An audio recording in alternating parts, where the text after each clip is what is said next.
And now, ladies and gentlemen, it is our distinguished honor to present the 2014 Israel-America Chamber of Commerce Lifetime Achievement Award.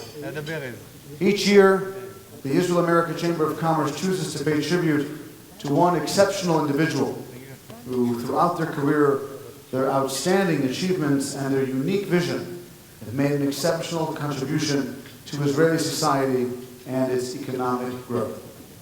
This year's award recipient embodies all this and more. The Chamber of Commerce 2014 Lifetime Achievement Award is hereby presented to Mr. Moshe Mozi. Moshe Mozi, with deep appreciation for decades of your significant achievements and contributions to the Israeli economy, industry, and society, for your profound influence on the Israeli beverage, banking, media, and industry sectors, for outstanding contributions to the business relations with the United States, starting with the establishment in 1967 of Coca-Cola Israel within the Central Bottling Company, for transforming the Central Bottling Company into Israel's largest beverage conglomerate and one of the country's biggest private employers, for leading companies such as Mizrahi Tfachot Bank, Keshet Broadcasting, Aloni Hetz, and many others, for significant social contribution to the future generations of Israel through academy donations and scholarships, for an outstanding contribution as the president of the Israel-America Chamber of Commerce between 1991 and 1996. And during that time, you played an essential role marking the 10-year anniversary of the free trade agreement between Israel and the United States. Single-handedly, you left a tremendous lasting mark on Israel-U.S. business ties. We express our gratitude to you, Moshe Mozi, and wish to honor you with our Award of Excellence.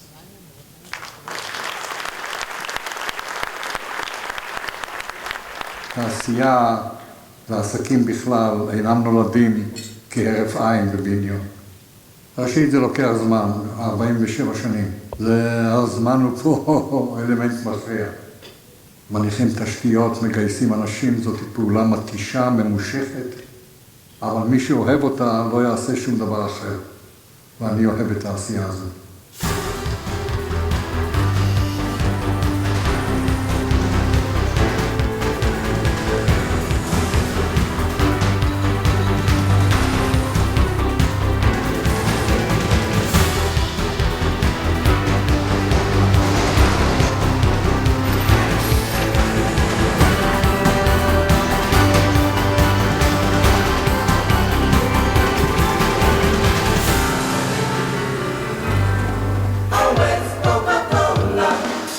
בישראל ב-68 לא הכירו את קוקה קולה. והנוכחות של קוקה קולה בישראל, בסרטים ובחומרים מיובאים, לא הייתה כפי שהיא היום. מה שאנחנו עשינו, זה במידה מסוימת הכנסנו תרבות חדשה. לא רק שלטים ולא רק פרסומת. הופיעו פתאום בשטח דמויות שבארץ לא הכירו. הופיעו מסעיות יהודיות. הם לא יכלו לעשות שום דבר אחר, חוץ מאשר הולכה לקוקה קולה. הן כולן היו זהות. צבועות באדום לבן, והנהגים שלהם, המוכרי הקוקה קולה, היו לבושים מדים נקיים. אנשים התפלאו, מה זה פה צבא, מה זה בסך הכל גזוז, בסך הכל משקאות. אבל הדבר הזה יצר מציאות חדשה. הבחורים היו מתורגלים לסדר, לניקיון. הבחורים דאגו שאותו סדר וניקיון יהיה גם בנקודות הקצה בחנויות. התנהגות שלא הייתה מקובלת עד אז. זה עשה את רישומו. זה בסיכומו של חשבון, לדעתי, כגורם יחיד, היה סוד ההצלחה. היום, דרכי המחירה, ההתנהגות, ההופעה, זה סטנדרט. אנחנו לא יוצאי דופן בעניין הזה. אנחנו רק החלוצים בעניין הזה. יש קוקה קולה, יש חיים. טלוויזיה לא הייתה אז. רדיו היה, שירותי פרסומת בשידור היו. כמעט לא בשימוש. קהילה העסקית בארץ לא התייחסה ברצינות לפרסום ברדיו. אנחנו למעשה השתלטנו על המדיה הזאת. אנחנו הכנסנו 6 או 7, כמה שנתנו מבחינת החוק, ג'ינגלים בשעה, והעמסנו את כל התקציב שלנו לפרסומת בשידור, וזה עשה את הפעולה. מאז זה נעשה מודל לחיקוי, זה הכניף לנו מאוד. חברת קוקה קולה באמריקה עברה תהליכים, ואנחנו לוקחים לעצמנו קרדיט שהיינו די משמעותיים בתהליכים האלה. למה אני מתכוון? אנחנו היינו מאוד מאוד עצמאיים בגישה, הן בפרסום והן בשיווק והן בהתייחסות ללקוחות, ובמשך הזמן השתלטה שם התפיסה שחייבת להיות יותר תשומת לב לזירה המקומית, וקשה מאוד מנקודה מרכזית באטלנטה או במקום אחר לפענח את הטעמים המקומיים, את התרבות המקומית.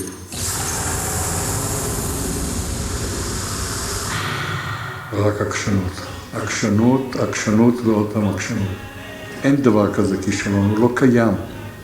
זה תוצאה של מספר הניסיונות שאתה עושה כדי להצליח. אבל ההצלחה מובטחת אם תתעקש.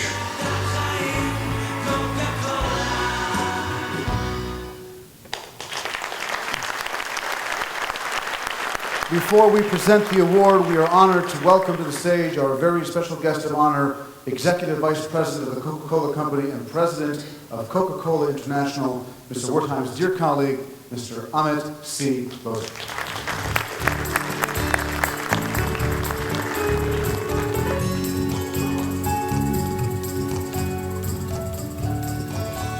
Mr. Minister, Mr. Ambassador, Chairperson Alfred Strauss, my heart also joins your hearts and the hearts of the families of the three young hostages. I hope they come back home safe and sound.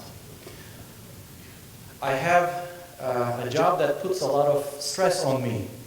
I go around the world, and every day I face a lot of decisions that make me feel stressful sometimes. But so far, I've been on this job for a year and a half. I think the stress of the responsibility of what I'm about to do has the most that I have felt in the year and a half.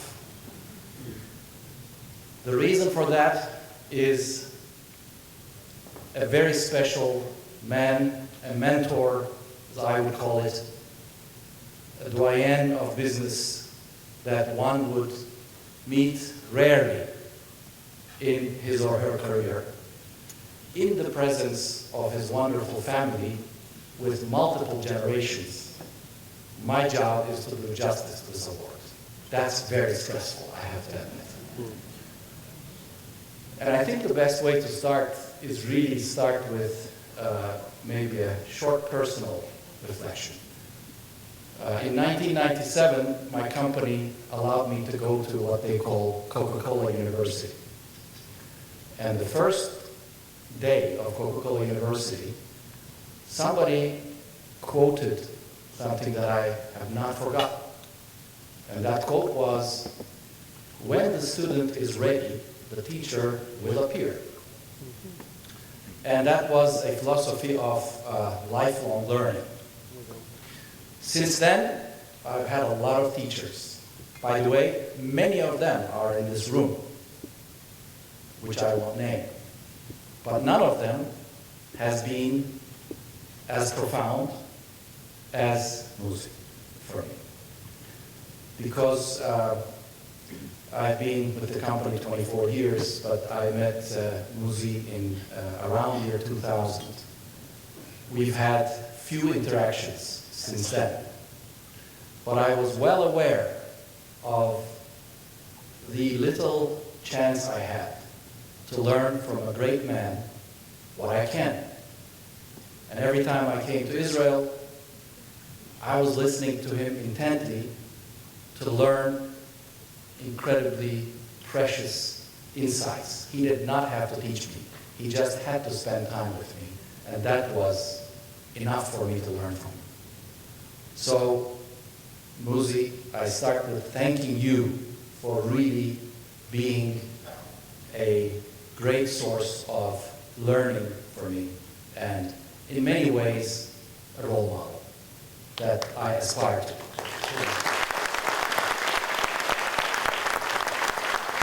You have seen the videos and you've heard all the words. But Mozi, I want to tell you, and I know that all your friends and admirers in the Coca-Cola system will join me in the statements that I'm about to make, is that you had a very deep, penetrating impact on the Coca-Cola system. In fact, when I was watching the video, I realized that as I was going through in my mind all the global best practices we have picked up for Israel, I think I have forgotten more than I have remembered. That little ad that you showed with the Coca-Cola going was a 5-second ad. This is what we use in Turkey to combat a very unexpected competitive threat with great success. So your vision, your entrepreneurial spirit, and your innovative spirit penetrated well into CBC and penetrated beyond that to the globe of the Coca-Cola system. And the marks of that are still alive and well, and it's evidenced by the fact that many times when I hear issues, problems, I tell people to go to Israel. So Ronnie, sorry for doing that to you, but I always send people to Israel to learn about how to solve some of the things in the most innovative way. And that has to be driven by your leadership, by your innovative spirit that cascaded all the way to CBC, and from there to the whole world of Coca-Cola. I can only be envious of our colleagues in this other sectors that you have been involved, such as financial, media, construction, and others, that they have had the chance to experience your wisdom in other sectors as well. And what better way to crown this lifetime of labor with public service, giving from yourself for your country and for the world. I can only pray that we are all granted the opportunity to experience such a life of service, such a life of labor that we can all look back and be proud of. So it is my honor to have known you. You will go in my book of memoirs as one of the most special people that I've had the chance to interact with, to learn from, that has made a contribution to my career. And I'm so fortunate to have had that, and if I may, so honored to call you a friend. Congratulations on this wonderful work.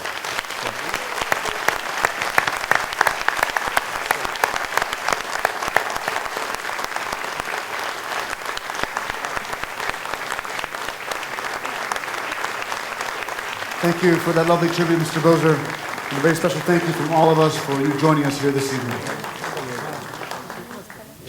To present the 2014 Lifetime Achievement Award, I'd like to again call to the stage Ms. Ofra Strauss, the Honorable Daniel B. Shapiro, and Ms. Ronit Ben-Basat-Ron.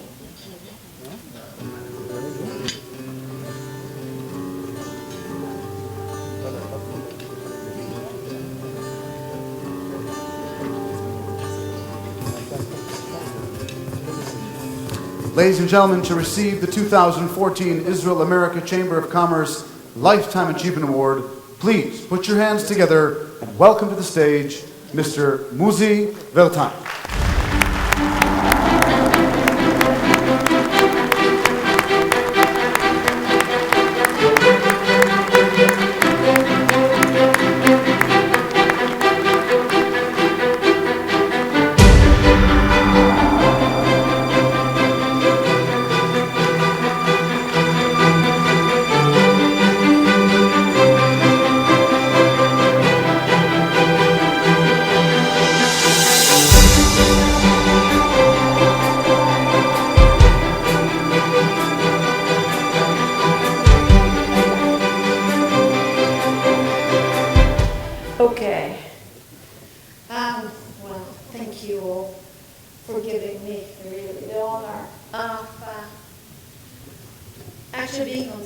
with you, Mozi. We are in the same industry, and we are competing. So at any antitrust thing, just rule it out. And I was trained by the best. So yes, I had those moments in this office. For those of you who visited Mrs. office, really unique and different, like he is. And I had those words of wisdom. So I can only really share what you said on stage. And we decided to actually create a very special thing for you, which is actually a sculpture, which says what we wanted to say. There are lots of executives here, entrepreneurs, but there are very few that we could say you did it in your own hands. So we created a very special sculpture. Don't try even to I can see that it is solid rock.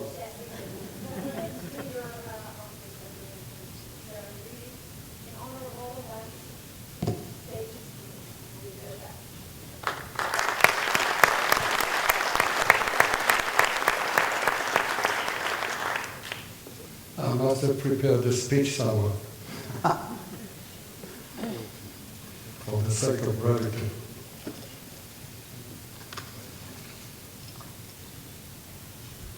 And my heart goes to all of you, to the speakers. There is a danger in an evening like this, a danger of hitting compliments so thick and so high that the damage to the ego could be really very, very, very important.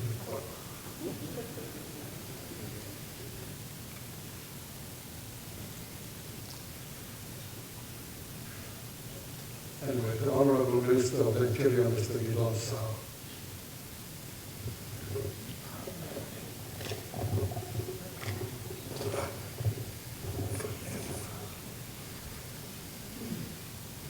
His Excellency, the U.S. Ambassador, Mr. Dan Shapiro, President of Coca-Cola Export Company, Mr. Ahmed Boza, Chairperson of the Chamber of Commerce, Mrs. Afra Strauss, dear family, dear friends, and business leaders. Thank you from the bottom of my heart. I was deeply moved by the honor the Chamber of Commerce is conferring upon this evening. While the only thing I ever wanted to do was to do my job as well as I could and get safely home.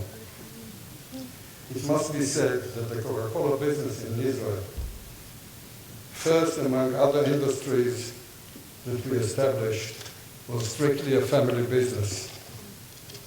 I may say not only that, but it was a family undertaking. My wife Hasia, a firm and ardent supporter of every endeavor, not only came to help before the opening of the business, but she brought along our two children from elementary school to help in the last-minute effort in pulling the line together.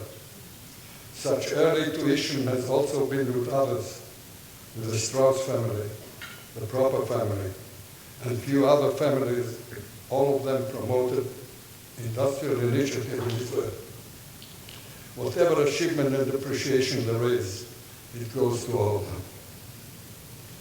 Our liaison with the United States came not only through the Coca-Cola Company. The initiator and investor who provided the franchise was an American banker, a Zionist and philanthropist, the late Abraham Feinberg, who was associated with our work for more than 30 years. We remember him very fondly. I wish to say a word of appreciation and thanks to the Coca-Cola Company. We were at the start a small team. It included the late Ami Brown, the engineer Gelem Mozi, who is here with us, and myself. When we started to load the products on April 1st, 1968, we knew little about the business. Our training was short and incomplete. We enjoyed the tuition, the coaching and the guidance of the Coca-Cola Company given to us with such devotion and intensity that its effects were and may be felt even to date. I wish to ask Mr. Boza and his associates to realize it and know that our sincerest gratitude is as alive today as it was 46 years ago. So far about us. It must be noted that Our public life today became hot and seething with economic issues, political issues, and social issues like never before. In the heat of argument, little credit is given to businessmen in all sectors, particularly maybe in industry. The basics of our economic system is being challenged by overregulation and interference. Part of it is needed and well taken, and a great deal of it is superfluous, hampering, and unnecessarily interfering. Following the heated argument to and fro, I remember a great American leader who coped with these issues at the zenith of the US capitalist economy and the laissez-faire concept. Any government interference was labeled as un-American. And here comes a leader, a president, who swam against the current ideas and against many prejudices, and is well remembered after more than a century. His name was Theodore Roosevelt. He dared to call a spade a spade. He always spoke his mind, and he provided measure and good judgment which were badly needed. Let us remember just few of his remarks which seem relevant today as they were more than 100 years ago. Roosevelt said, everything is un-American that tends either to government by plutocracy or government by a mob. To divide along the lines of section or caste or creed is un-American. All privileges based on wealth and all enmity to honest men merely because they are wealthy, it is un-American. Both of them equally so. The things that will destroy America are prosperity at any price, peace at any price, safety first instead of duty first, the love of soft living, and the get-rich-quick theory of life. We demand, he said, that big business give people a square deal. In return, we must insist that when anyone engaged in big business honestly endeavors to do right, he shall himself be given a square deal. When we control business in the public interest, said Roosevelt, the regulator, the chief regulator, when we control business in the public interest, we are also bound to encourage it in the public interest, or it will be a bad thing for everybody, and worst of all for those on whose behalf the control is nominally exercised. He said, I wish all Americans would realize that American politics is world politics. So far for Roosevelt. Let me end by saying that remembering the important role the Chamber of Commerce is playing in the trade relations with the United States, and watching with awe the progress that has been made over the last years, I'm going to particularly cherish the honors given to me today. Thank you very much, all of you, from the bottom of my heart.